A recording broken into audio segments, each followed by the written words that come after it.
मौसम जी अपडेट ॾींदा हलूं तव्हांखे। अॼु 4 अगस्त यानी जुमे जे ॾींहुं सिंध जे कहिड़े इलाइक़नि में बरसाति थींदी ऐं कहिड़ा इलाइक़ा बरसाति खां महफ़ूज़ रहंदा ऐं किथे किथे गर्मी घणी रहंदी।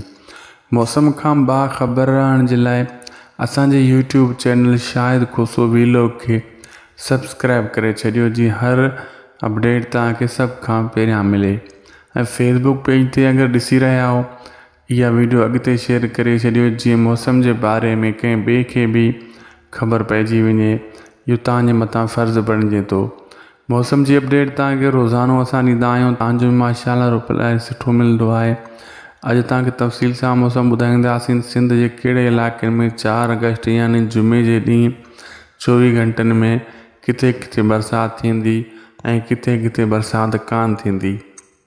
दोस्तों, पहिरीं ॻाल्हि हीअ त उहे सॼे पाकिस्तान में बरसातूं हली रहियूं आहिनि, ख़ासि करे पंजाब जे इलाइक़नि में, लाहौर साइड, KPK बलूचिस्तान में।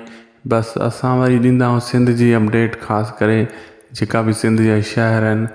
हा, अॼु जो 24 घंटनि जे मौसम जी अपडेट तव्हांखे ॾींदा हलूं त अॼु यानी कराची में बरसाति थींदी ऐं सिंध जे साहिली इलाइक़नि ते बरसाति जा हल्का फुल्का इम्कान आहिनि ऐं कराची में वक़्फ़े सां बरसाति हली सघे थी। बाक़ी अंदरूनी सिंध में गर्म हवाऊं मतिलबु हलंदियूं ऐं गर्म मौसम रहंदो।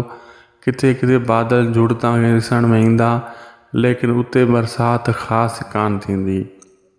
सिर्फ़ु कराची ऐं सिंध जे ॿिनि साहिली इलाइक़नि ते बरसाति जो इम्कान आहे। 4 अगस्त जुमे जे ॾींहुं यानी 24 कलाकनि जी ही अपडेट हूंदी आहे। अगरि तव्हां असांजी वीडियो ॾिठी आहे त महिरबानी करे अॻिते शेयर करे छॾियो कंहिं ॿिए मुसाफ़िर खे या कंहिंखे बि को काॾे वञी रहियो आहे त उनखे मौसम जी अपडेट मिली वञे। असांखे ॾींदा इजाज़त।